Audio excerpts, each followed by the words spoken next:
안녕하세요. 논의가시 같은 시댁 이야기 좀 해보려고 사연을 찾게 된 30대 여성입니다. 저는 친정에서 뭐 하나 부족한 것 없이 지원받고 자라 누굴 시기해 본 적은 딱히 없는데요. 그래서 그런가 시기를 하는 사람들을 보면 솔직히 얄미운 걸 넘어서 안타깝더라고요. 제가 감히 남의 인생에 감놔라 배놔라 할 입장 아닌 거 압니다. 그러나 가끔은 그 감너라 배나라 식의 간섭이 필요한 사람들도 있는 것 같네요. 그게 바로 저의 시댁 식구라고 생각하는데요. 옛말에 그런 농담 있잖아요. 가만히 있으니까 가만히로 본다는 말이요. 저는 살면서 이만큼 뻔뻔하게 남의 물건 탐내고 바라는 사람 처음 봤지 뭡니까? 어처구니 없고 초라한 근성을 가진 시댁 이야기를 지금부터 써내려 가볼까 합니다. 저는 나이 30 초반에 결혼을 하였고 남편과 분가 생활을 하고 있습니다. 남편과의 만남은 정말 우연이었는데요. 시기는 대학을 졸업한 뒤였습니다. 취업을 하기 전 먼저 취업을 한 친구와 길에서 우연히 만났는데 친구가 마침 직장 회식을 2차로 옮기던 중이었거든요. 회식 분위기가 얼마나 자유로운지 다짜고짜 저더러 같이 2차 회식 가자고 하는 거 아니겠습니까? 말고를 떠나서 제가 왜 남의 직장 회식을 따라가겠어요? 말도 안 되는 소리라서 거절을 했더니 주위에서도 술 한잔 한 탓인지 저보고 같이 가자고 부추기는 겁니다. 얼떨결에 따라가게 된 그 회식 자리에서 저는 남편을 처음 만나게 되었어요. 남편은 뒤늦게 합석했는데 제 친구보다 1년차 선배라고 하더군요. 선배라고 하더라도 그냥 일반 회사원과 같은 위치였어요. 회식 자리에서 술을 한 잔도 안 한 사람은 저와 남편밖에 없었습니다. 당연히 저와 남편은 2차에 합석했으니까요.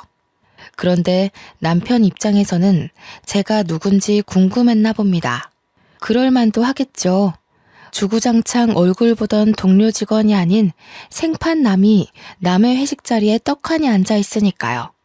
저와 남편은 마주보는 자리에 있었는데 저는 딱히 이 자리에 관심이 없었고 일면식 없기로는 남편뿐만 아니라 모두라서 저는 그 누구도 궁금하지 않았거든요. 남편은 아닌가 보더라고요. 계속 저를 훔쳐보는 게 느껴지긴 했는데 말을 걸 줄은 몰랐습니다. 당황스러웠겠네요. 불편하시면 먼저 일어나셔도 괜찮아요. 다들 기분 좋아서 너무 멋대로 행동했어요. 제가 대신 사과드릴게요. 남편은 제 친구와 직장 동료들의 무례를 듣고 저한테 대신 고개를 숙이는데 점잖아서 그런가 남편이 보여주는 관심이 나쁘지 않았습니다. 회식 자리에서 잠시 본 남편의 모습에선 어딘가 모르게 정직한 분위기가 있었거든요. 저와 남편의 인연은 그로부터 시작이었습니다. 남편이 그날 이후 제 친구한테 제 연락처를 물어봤더라고요. 남편한테서 먼저 연락 오기 전에 친구가 말해줬는데 좀 당황하긴 했지만 은근 남편의 연락을 기다렸어요. 그렇게 두 번째로 만나게 된 남편은 제 눈에 더 괜찮은 사람이었습니다. 특히 제 기준에서 인상이 깊었던 남편의 모습은 바로 남편의 취미 생활이었는데요. 남편이 출근 전 이른 새벽마다 푸깅이라는 취미 활동을 하고 있더라고요. 플로깅이란 조깅을 하면서 거리에 쓰레기를 줍는 일이에요. 별것 아닌 것 같지만 아무나 마음먹을 수 있는 일은 아니거든요. 그 취미로 인해 저는 남편이 어떤 사람인지 대강 예측이 되는 거 있죠. 남편의 올바른 도덕성과 태도에 활짝 열린 제 마음은 그때부터 아마 남편을 결혼 대상으로 보지 않았나 싶습니다. 남편과 결혼을 약속하게 되면서 저는 시댁 사정에 대해 구체적으로 듣게 되었는데요. 시부모님이 일찍 돌아가셔서 안 계신다고 하더라고요. 다들 결혼하기 전 걱정하는 것 하나씩 있잖아요. 바로 시모와 신우 문제가 덜어 있지 않습니까? 그런데 저는 애초에 시부모가 안 계셔서 허락받을 것도 없었다는 겁니다. 남편한테 나이 많은 신우가 하나 있는데 남편과 띠동갑 차이가 난다고 하더라고요. 남편이 막 대학에 들어가고 신우가 결혼을 했을 때 시부모가 돌아가셨다고 했습니다. 그래서 거의 신우가 남편 학교 등록금 대주면서 자취집도 구해주고 남편이 취업해서 안정될 때까지 지원을 해줬다고 했어요. 그럼 거의 신우가 남편의 부모와도 같다는 건데 시부모가 안 계시면 신우에게라도 인사를 드려야 하는 거 아니냐고 남편한테 물었거든요.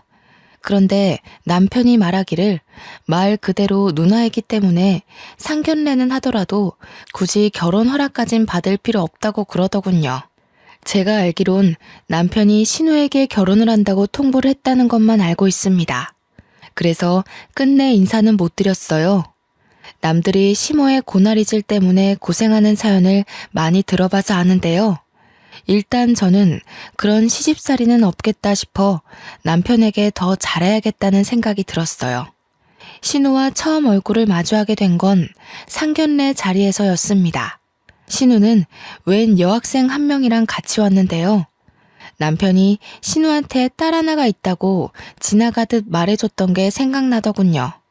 남편한테 고등학생 조카가 있다는 걸 깜빡 잊고 있었습니다. 아이가 수험생이라고 들었습니다. 고등학생 3학년이면 한참 공부로 바쁠 때겠군요. 이런 데 나와서 괜히 시간을 뺏고 있는 건 아닌지 모르겠네요.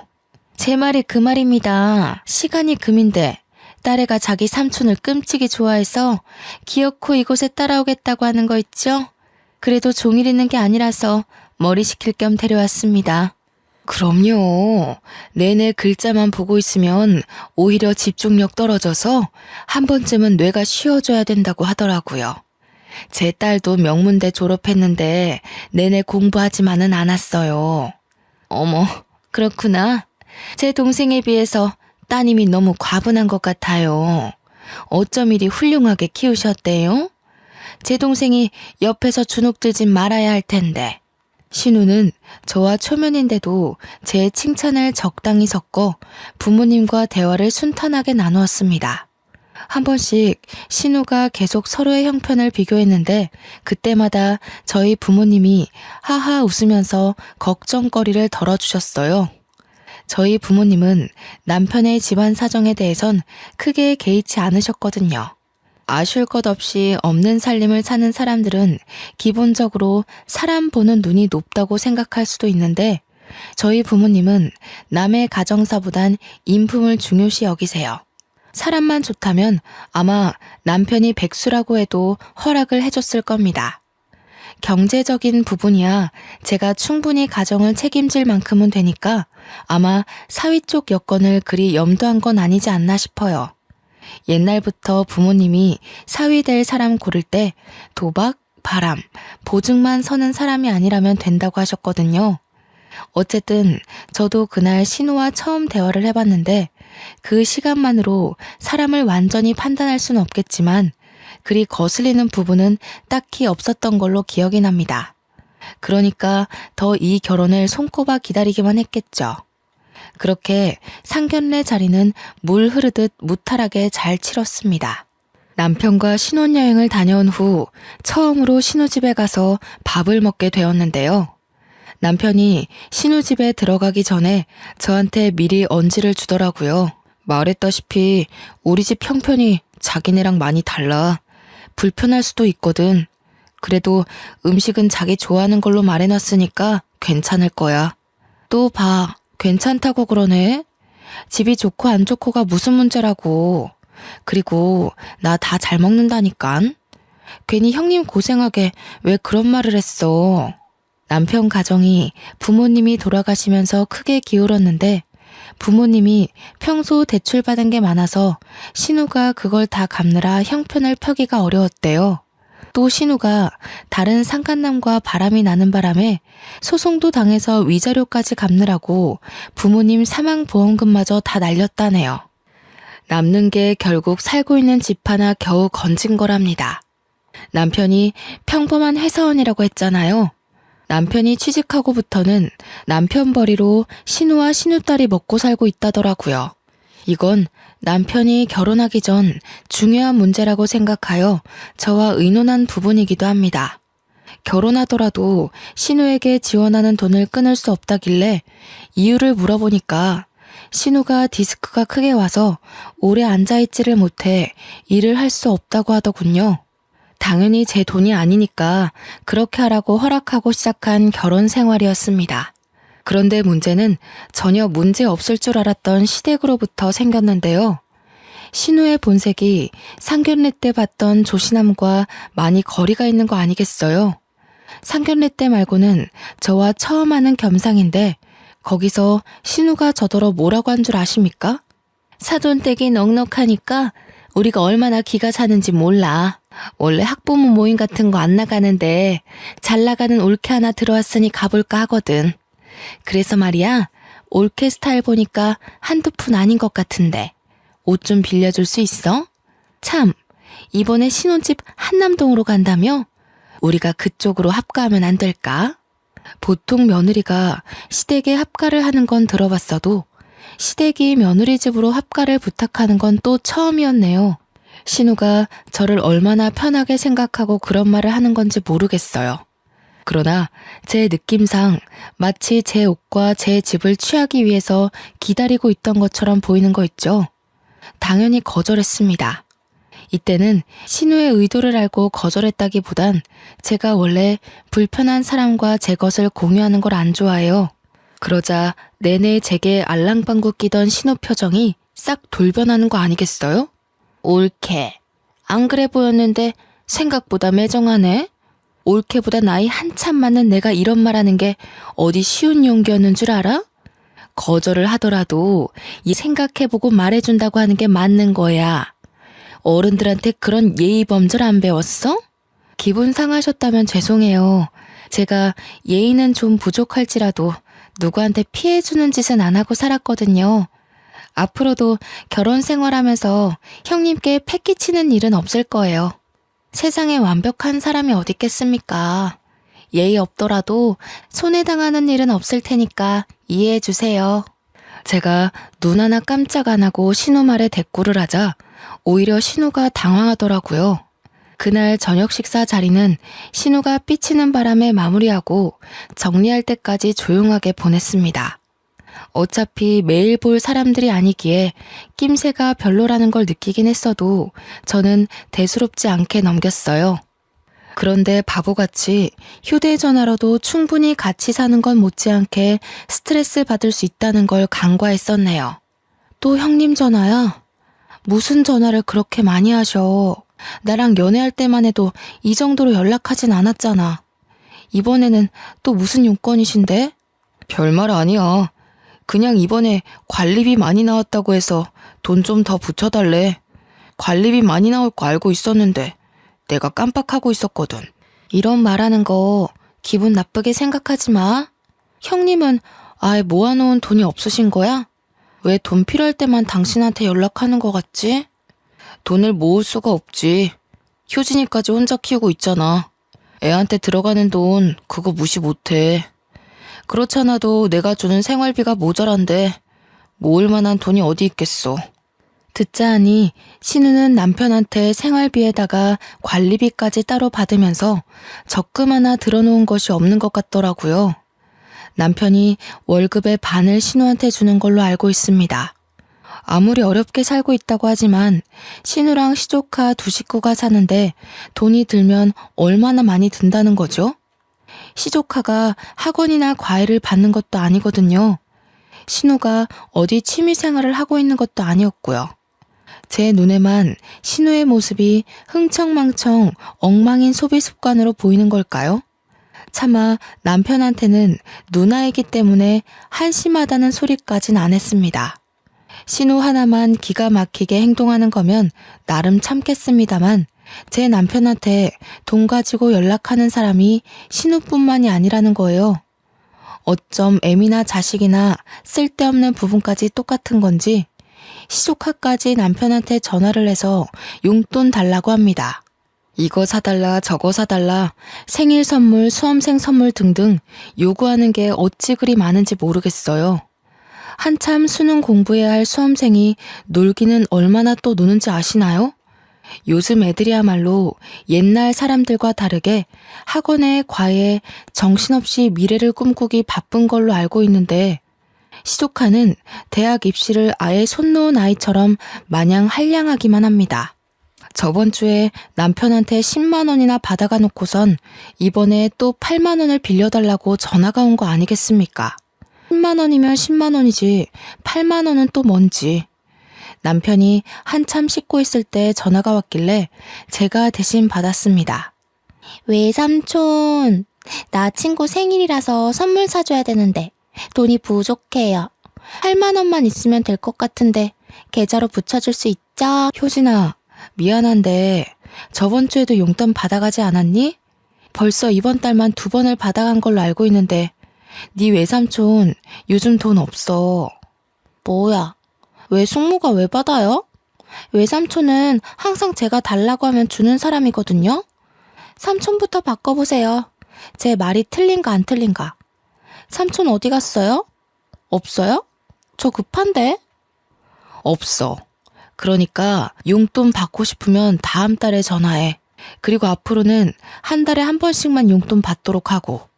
공부하기 바쁜 고3이 무슨 돈이 그렇게 많이 필요해. 시조카 답변도 안 듣고 그대로 끊어버렸더니 누굴 닮아서 그렇게 건방진지 제 폰으로 욕 문자가 오는 거 아니겠습니까?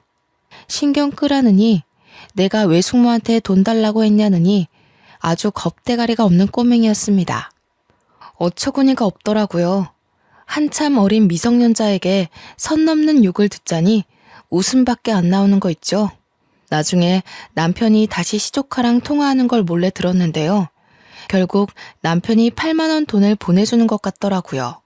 그러면서 저한테 오더니 은근슬쩍 시조카 일에 대해서 물어보는데 보아하니 시조카가 저에 대해 한 소리 한 게 분명한 눈치였습니다. 당신 아까 효진이한테서 온 연락 받았다며? 혹시 효진이한테 용돈으로 잔소리했어? 효진이가 당신한테 많이 마음 상한 것 같던데. 용돈 가지고 잔소리만 했겠어? 다음 달까지 연락하지 말라고 되지. 대체 당신한테 얼마를 뜯어가는 거야? 옆에서 지켜보는데 애가 너무 버르장머리 없는 것 같아서 어른으로서 경고해준 것 뿐이야. 왜 그랬어? 한참 수능 때문에 예민한 애인데. 돈 좀 쓰면 뭐 어때서? 고등학생이면 사고 싶은 것도 많고 한참 돈 쓸 나이잖아. 애한테 너무 박하게 했다. 웬만한 대학생들도 걔처럼 흥청망청 안 써. 그리고 걔가 어딜 봐서 애야? 19살에 개념 똑바로 박힌 애들은 다 제 처지에 맞게 살아. 당신이 착하게 굴면서 애 어리광 다 받아주니까 애가 당신을 지갑으로 보는 거잖아. 뭐? 무슨 말을 그런 식으로 해. 그건 우리 식구 모욕하는 거잖아. 당신은 돈 아쉬워본 적 없으니까 그런 마음 편한 소리 하는 거지. 효진이 정도면 요즘 애들 사이에서 양반이야. 효진이는 명품 하나 안 걸치고 다닌다고. 남편이 시댁에게 생활비를 주는 게 아니라 그냥 돈이 뜯기는 것 같아서 답답한 마음에 한 소리 한 거였는데 이대로 부부싸움이 날 것 같더라고요. 우리 문제도 아니고 신우 문제로 입씨름하는 게 싫었습니다. 그래서 그냥 제가 미안하다고 하고 넘겼죠. 우리 집은 남편 말대로 남편 형편과 상반되게 좀 잘 사는 집이었는데요. 저도 엄마 아빠가 공동으로 운영하는 가구회사에서 정식 직원으로 일하고 있어요. 저희 가구회사가 1등 브랜드는 아니었지만 그래도 차차 자리매김해가고 있는 회사입니다. 이번에 신입사원 지원율이 작년 대비 3.5배 상승했을 만큼 성장한 회사예요. 남편은 그런 저의 집안 배경에 한 번도 열등감을 보인 적은 없었는데요. 신우 문제만 언급이 되면 꼭 제 집안 배경까지 세트로 끄집어내 얘기를 하는 거 아닙니까? 그렇다는 말은 남편도 우리 친정 재력을 은근히 신경 쓰고 있다는 거겠죠. 그럴 때면 혹시라도 제가 남편의 아픈 부분을 건드렸나 싶어서 했던 말을 되뇌어 보곤 합니다. 남편은 돈 쓰는데 해픈 사람이 아니에요. 유독 신우에게 주는 돈만 지갑에 구멍이라도 난 것처럼 줄줄 빠져나가니 걱정이었죠. 그나마 신우가 제게 따로 돈을 부탁하는 것이 아니라서 제가 남편 말에 수긍하고 한 발 물러나주는 거였어요. 또 신우와 마주하는 게 아니니까 참을 수 있는 거기도 했고요. 그러나 그마저도 제 인내가 얼마 못 가게 만든 일이 하나 있었는데요. 신우가 자처하여 우리 집에 방문함으로써 식사를 같이 하게 된 날이었습니다. 올케는 가구집 딸이면서 어떻게 사돈끼리 선물 하나도 안 해주냐? 내가 주변 사람한테 자랑을 하려다가도 민망해서 못하겠어. 뭐 하나 받은 게 없으니까 사돈끼리 친분 있다고 말도 못하겠고, 지금이 남남이었을 때랑 다른 게 뭐야? 선물이요? 사돈끼리 왜 선물을 하죠? 형님과 저희 집이 당연히 엮일 일은 없잖아요. 원래 사돈은 얼굴 보고 사는 거 아닌 걸로 알아요. 형님이 느끼시는 남남, 그게 바로 사돈 관계예요. 선물을 왜 하냐니? 사돈이면 식구야. 같이 잘 먹고 잘 살아야 되는 거 아니겠어? 결혼이란 그런 거야. 집안과 집안이 하나가 되는 거. 글쎄요. 그렇게 생각하는 형님한테서 정작 저희 집은 받은 게 없네요. 친정 부모님도 딱히 사돈 안부 안 물으시는 것 보면 보통 사돈끼린 남남이 맞는 것 같은데. 어머나, 말 서운하게 하는 것 좀 봐. 우리는 워낙 없는 살림이니까 그렇지. 원래 있는 사람이 없는 집에 보태줘서 수준 맞춰주고 그런 거야. 처음 들어보네요. 이쪽에서 없는 쪽에 지원해주는 건 후원 아닌가요? 형님 부르가정이에요? 후견인이 필요해서 이런 부탁하시는 건가요? 뭐라고? 옳게. 지금 뭐라 그랬어? 부르가정? 거지라는 거야? 사람이 어쩜 이렇게 눈치가 없고 말귀를 못 알아먹어. 사회생활을 어떻게 하고 있는지 안 봐도 뻔하다. 행동거지 조심해. 딱 봐도 잘릴 팔자 같으니까. 발끈하는 신호 때문에 그날 저녁 분위기가 다 망가져 식사가 빨리 정리된 걸로 기억합니다. 그러자 내내 편식하면서 깨작거리던 시조카가 자기 엄마가 거짓 소리 들으니 딸내미로서 열이 제대로 받았나 보더라고요. 시조카가 숟가락을 탁 내려놓으며 제게 쌍심지를 켜며 쳐다보지 뭡니까? 외숙모, 잘 산다고 그렇게 남 함부로 까내리는 거 아니에요. 외숙모 같은 어른들 때문에 세상에 돈으로 자부심 부리는 인간들이 그렇게 문제를 일으키는 거라고요. 당장 우리 엄마한테 사과하세요. 가진 게 돈이라도 있으니까 돈으로 자부심도 부리는 거야. 가진 것도 없으면서 돈으로 유난 떨고 싶기만 한 너야말로 네 엄마처럼 크고 싶지 않으면 공부 좀 열심히 하렴?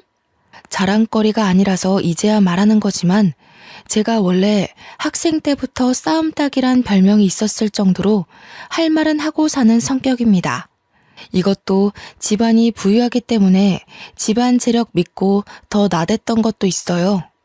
그러나 저는 결단코 제 권력을 나쁜 곳에 쓰지 않았고 돈으로 허세 부린 적도 없다는 걸 자부합니다. 제가 말하지 않는 이상 친구들은 제가 잘 사는 줄도 모르고 있었거든요. 귀티가 난다는 말은 들어봤지만 잘난 척 한번 해본 적 없이 지금껏 살아왔어요. 저는 재력이 잘나는 것보다 능력이 잘나야 잘난 척 할 수 있다고 생각하는 사람이거든요. 학생이 돈 많다고 잘난 척해서 뭐 하겠습니까? 제 스스로가 위대한 사람이 되지 않는 이상 그저 부모님 울타리로 치장한 껍데기일 뿐인걸요. 그날 화가 난 신우와 시조카를 보낸 남편이 제게 처음으로 언성을 높인 날이었는데요. 결국 남편과 신우 문제로 갈등이 생길 거라 예측은 했으나 그날이 결혼한 지 1년도 안 돼서 찾아올 줄은 몰랐네요. 당신 우리 가족 무시해? 그래, 그러니까 내가 앞에 있는데도 우리 가족한테 그렇게 함부로 말했던 거겠지. 정말 너무한 거 아니야? 효진이 말대로 돈 많다고 자부심 부리는 거야 뭐야? 당신은 내가 형님한테 한 말만 기억하고 당신 누나랑 조카가 나 상처 준 건 까먹었니? 그 사람들이 나한테 뭘 바라는지 못 느꼈어? 갈수록 더 뻔뻔해지잖아. 그게 뭐? 한참 어른이 그렇게까지 자존심 구겨가면서 부탁하는데 좀 해줄 수도 있는 거 아니야? 어쩜 그렇게 딱 자기 것만 생각해? 사돈이 남남이라고? 그럴 거면 우리가 왜 상견례 했는데? 평생 남남일 거 상견례도 하지 말고 우리 둘 알아서 결혼했어야지. 저 차를 왜 밟았냐고. 내가 내 거 빼앗기는 것 같아서 이러는 걸로 보여? 형님이 나한테 정말 부탁하는 걸로 보였어? 나는 형님이 나한테 당연하게 요구한다고 느꼈어. 나랑 형님 안면 튼 지 1년도 안 됐는데 집이며 옷이며 돈을 달라고 목소리 높이는 게 제대로 된 태도라고 봐? 나도 생각 있는 어른이야. 식구라고 봐주고 넘어가주는 건 사돈 관계에선 불필요하다고 생각해. 됐다. 말을 말자. 네가 이렇게까지 꽉 막힌 줄은 몰랐네. 여태 그냥 넘겨왔지만 오늘은 심했다는 것만 알아도 지쳐서 말할 힘도 없다. 그날 이후 남편과 며칠 동안 냉전 상태를 이어갔습니다. 그래도 남편이 친정아빠 생신날 착실하게 선물까지 사서 챙기는 효심을 보여줬기에 화해를 할 수 있었어요. 남편이 신우처럼 돈 밝히는 성격이었다면 저도 이 결혼 안 했을 겁니다. 애초에 남편의 관심을 받지도 않았을 거고요. 제가 남편을 좋아했던 이유가 바로 남의 것을 탐하지 않는 정직함과 올바른 도덕성 때문이었는데 신우 때문에 잠시 그걸 잊고 있었네요. 그 뒤로 남편과의 냉전 관계가 자연스레 허물어졌어요. 결혼하고 첫 싸움이었다 보니 서로 이전과 좀 달라진 부분이 있었는데요. 남편이 더 이상 제 앞에서 신우 얘기를 꺼내지 않는다는 겁니다. 남편과 신우는 시조카 때문이라도 떼어놓을 수 없는 관계거든요. 그래서 어쩔 수 없이 신우라는 존재가 저희 신혼집에 함께 떠돌고 있었는데 대판 싸우고 난 이후로는 남편이 신우 관한 얘기를 전부 입싹 닫은 거 있죠. 그렇다 보니 결혼하고 간만에 남편과의 시간에만 몰두할 수 있었습니다. 저 또한 신우에 대해 신경 쓰지 않아도 되어서 남편 내조에 더 신경 쓸 수 있었던 것 같아요. 진정한 신혼부부 분위기를 낼 수 있겠다고 은근 기대까지 하고 있었는데 아쉽게도 이 고요한 관계 또한 그리 길게 가지 못했습니다. 저와 남편 사이에 유일한 파동을 일으키는 것이 무엇이겠습니까? 예, 맞습니다. 또 신우 관련 일이었네요. 정확히 말하자면 이번 문제는 신우가 아닌 시조카 때문이었죠. 남편이랑만 소통하며 지내길래 남편이 없다면 굳이 시조카를 만날 일이 없다고 생각했는데요. 한날 시조카가 말도 없이 제 집을 찾아온 거 아니겠어요. 심지어 친구를 데려왔더라고요. 집에 남편은 당연히 없었고 저는 쉬는 날이라서 간만에 늦잠을 자고 있던 중이었습니다. 제가 잠기가 예민한 것도 아닌데 방문을 열어놓고 있던 터라 시조카 떠드는 소리를 모를 수가 없었어요. 전쟁 난 것처럼 시끄러워서 나가봤더니 시조카가 친구랑 같이 드레스룸에서 떠들고 있더군요. 대박! 반지 봐봐. 너무 잘 어울리지? 나 나중에 남자친구 생기면 이렇게 생긴 반지 맞추는 게 소원인데. 이거 다이아인가? 너무 예쁘다. 너 이렇게 예쁜 보석이 많은데 왜 한 번도 안 하고 왔어? 학교에 보석 들고 갔다가 잃어버릴 일 있어? 이거 다 우리 엄마가 젊을 때 하던 건데 나한테 물려준 거야. 그거 아마 다이아일걸? 가져도 되는데. 너 할래? 우와, 진짜? 할래. 근데 너네 엄마 진짜 감각 젊으시다. 우리 엄마는 완전 아줌마라서 보석도 은반지나 그냥 금반지 같은 것만 하지. 이런 디자인은 아예 모르거든. 참, 너희 엄마 무슨 일 한다고 했지? 가구회사 하고 있어. 할아버지가 가구회사 사장인데 나중에 엄마한테 물려준다더라고. 아빠 돌아가시는 바람에 엄마가 인수받게 됐대. 궁금하면 다음에 구경시켜줄까? 응. 그럼 너 완전 부자 아니야? 그 정도면 재벌집 딸이라고 해도 될 것 같은데. 말 안 해줬으면 진짜 모를 뻔했어. 이렇게 좋은 집안을 왜 숨겼대? 나라면 동네방네 자랑하고 다녔을 거야. 그냥 자랑하는 거 별로 안 좋아해서. 애들한테 소문 내지 마. 너는 특별히 제일 친한 친구니까 알려주는 거야. 괜히 소문나면 골치 아파져. 문 앞에 서서 구경하고 있던 저는 어처구니 없어서 내내 동영상 찍고 있었거든요. 그러면서 웃음까지 참느라 애먹었는데 결국 참지 못한 웃음이 손바닥을 비집고 나가버리고 말았지 뭡니까.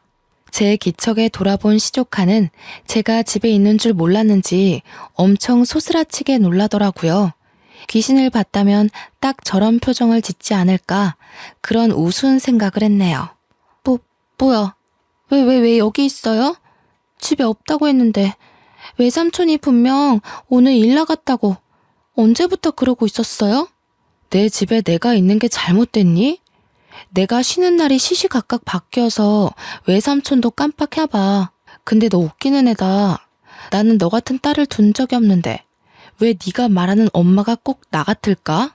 무슨 소리 하는 거예요? 집에 있었으면 있다고 빨리 기척을 냈어야죠. 도둑이에요?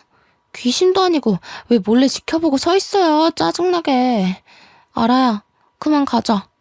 굉장히 당황스럽겠죠. 시조카는 횡설수설 변명만 하더니 어리둥절한 친구를 데리고 무작정 도망치려고 했습니다. 내버려 둘 수가 있나요? 그 앞을 제가 막아섰더니 시조카가 저를 엄청 째려보는 겁니다.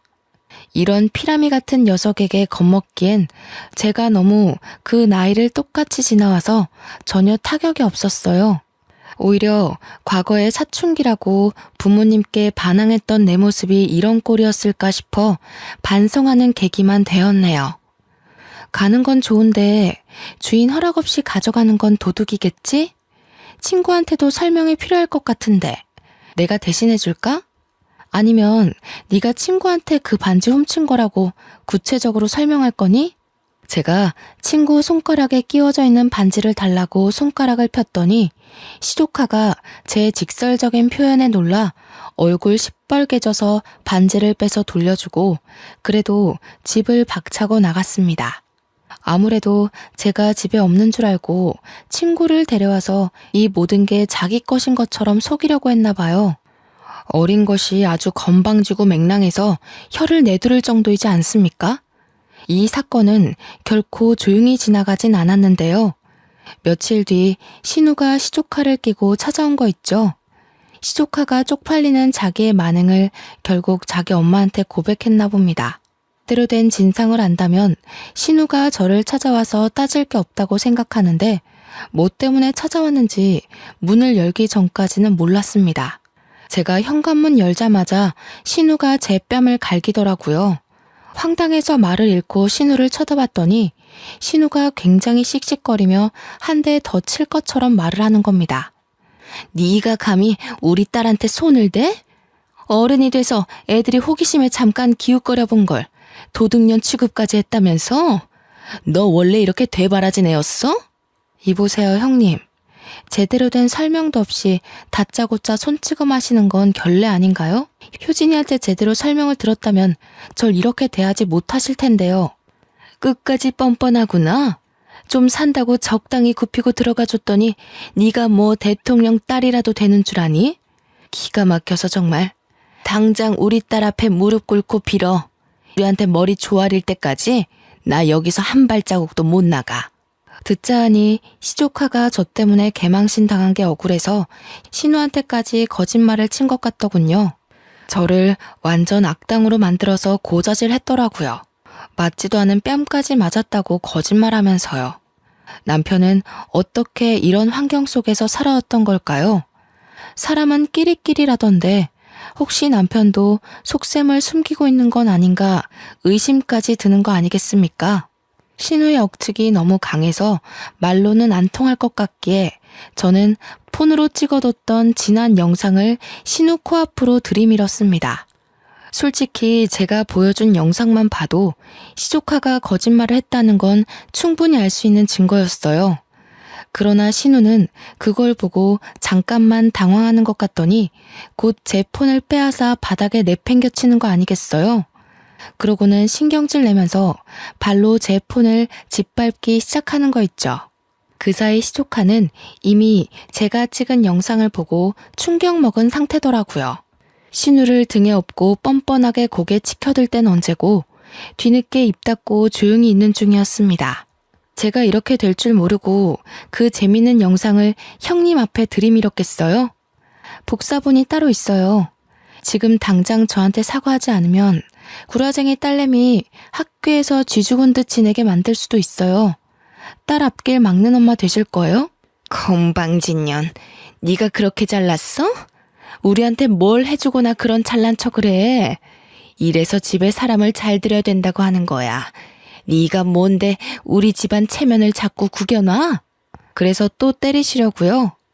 저한테 저 영상 말고 효진이 실체에 대한 증거 영상이 얼마나 더 있을 줄 알고요?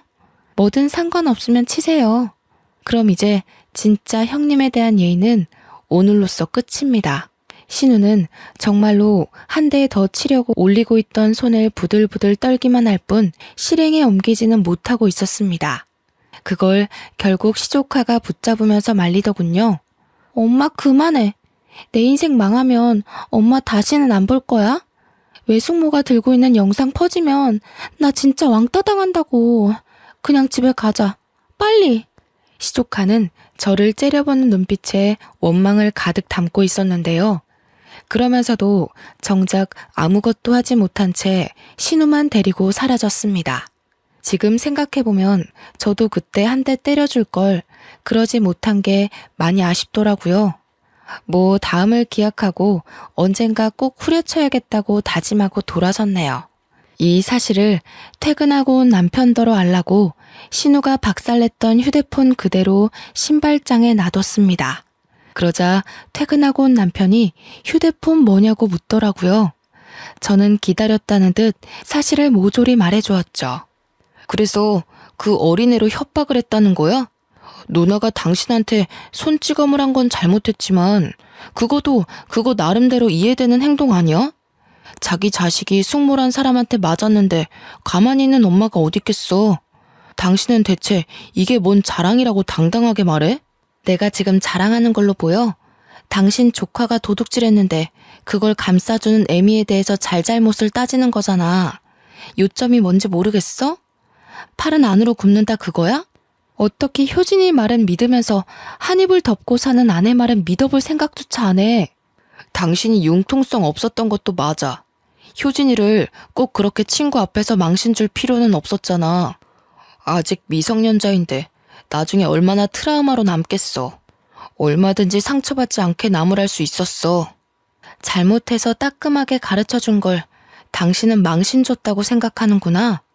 얼마든지 상처받지 않게 혼낼 수 있었다고? 당신은 형님이랑 효진이에 대해서 아무것도 몰라. 그 사람들이 당신 없는 집에서 나를 얼마나 짓궂게 괴롭히는지 모르니까 하는 소리지. 지금 이게 삐칠 상황이야?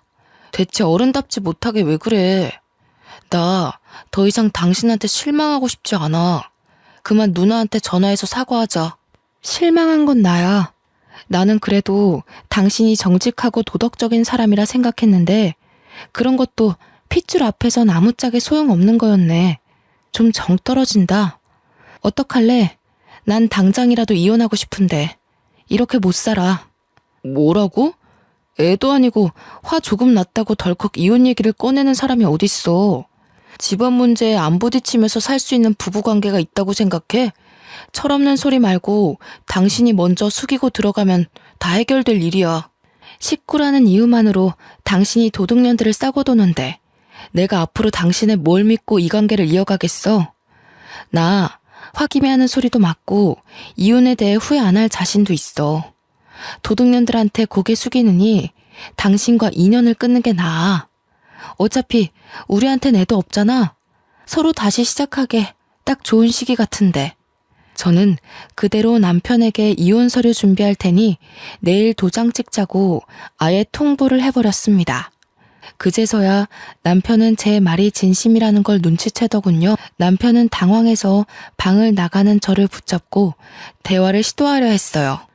당장은 대화하기 싫어서 그날 남편을 내내 피했는데 남편이 다음날 제게 진심으로 사과를 하더라고요. 내가 잘못했어. 당신이 누나랑 효진이한테 매정한 것 같아서 서운한 마음에 누나 편을 들었나 봐. 당신 말대로 나도 모르게 팔이 안으로 굽은 것 같아. 인정할게. 당신이 보여준 동영상 보니까 효진이가 잘못한 게 맞더라고. 내가 누나한테 말해서 당신한테 사과하라고 할 테니까 제발 이혼만은 안 돼. 남편은 그날뿐만 아니라 그 다음 날도 제게 사정을 하며 싹싹 빌었습니다. 정말로 신우한테 전화해서 나한테 사과하라고 싸우기까지 하더라고요. 다시 연애 때처럼 제가 좋아했던 남편의 모습으로 돌아오자 이혼 생각이 또 접히는 거 아니겠습니까? 아무래도 제가 아직 남편과 신혼이었고 남편을 좋아하는 마음이 남아있었기에 남편의 약한 모습에 흔들린 게 아닌가 싶습니다. 그래서 저는 이혼을 보류하는 대신 남편한테 조건을 제안했습니다. 첫째, 신우랑 시조카가 우리 집에 막무가내로 찾아오지 못하게 할 것. 둘째, 신우에게 생활비는 주되 시조카에게는 용돈 끊을 것. 셋째, 나에 대해서 신우랑 시조카에게 잘하라는 기대를 하지 말 것. 제가 바라는 건 정말 이게 다였습니다. 이 조건이 마음에 안 든다면 이혼을 하면 되는 거라고 간결하게 얘기를 해줬더니 남편은 지장까지 찍는 성의를 보이며 이행하겠다고 약속을 했어요. 남편이 저와 이혼하게 되면 가구에 대한 재산 분할만 가능할 뿐 타고 다니는 차와 집은 전혀 가질 수 없거든요. 만약 저희가 이혼을 해서 이 집에서 나가게 되면 남편은 신우랑 같이 살아야 하는데 남편도 그건 싫었나 봅니다. 아무래도 결혼하기 전 같이 살면서 신우랑 시조카한테 시달린 게 좀 있는 것 같았어요. 남편의 반성 때문에 현재까지도 이혼 보류 중에 있는데요. 신혼 2년을 넘긴 현재 아직은 남편이 제 조건대로 잘 행하고 있습니다. 가끔씩 제게 신우와 시조카가 돈 때문에 아쉬운 소리로 문자가 오는데 그걸 남편한테 보여주면 남편이 알아서 신우와 시조카에게 한 소리 짓거려 주더군요. 저희는 지금 명절이 있어도 친정만 방문하지 굳이 시댁을 가질 않아요. 남편이 먼저 시댁에 어른이 있는 것도 아니고 거기까지는 갈 필요 없을 것 같다며 차라리 시부모 묘지에 가자고 했거든요. 그래서 신우랑 시조카 못 본 지는 좀 됐습니다. 애초에 저와 남편의 관계는 이렇게 평온한 분위기였는데 간만에 느끼는 안정감 덕분에 요즘은 이렇다 할 스트레스가 없네요. 그래도 결혼 5년차 정도까지는 계속 지켜볼 생각입니다. 때문에 아이를 만들자는 남편의 제안을 미루고 있어요. 아이를 빌미로 남편이 변심을 하면 어쩝니까? 그래도 한 5년 이상은 지켜봐야 앞으로 이 사람이 어떤 태도를 유지해 갈지 예측할 수 있잖아요. 시모가 없고 신우만 있다고 하더라도 스트레스가 딱히 절반이 되는 건 아닌 듯 싶네요. 시댁 식구 중 누구 하나라도 내 골치를 아프게 하는 존재가 있다면 하루 종일 그 사람의 굴레에서 못 벗어나는 기분이에요. 제 귀중한 하루가 고작 그런 사람 때문에 망가지고 또 뭉그러지는 게 너무 아깝지 않습니까? 왜 며느리에게 시댁은 대부분 이런 존재밖에 안 되는 걸까요? 아들, 딸 구분 없는 요즘 세상에 제발 며느리 하대하는 문화 좀 빨리 사라졌으면 좋겠네요. 대한민국 며느리들 모두 시댁의 어줍잖은 구박에 무너지지 맙시다. 시댁 식구 이겨먹는다고 목숨 하나 잃는 거 아니잖아요. 싸움 딸기 되라는 게 아닙니다.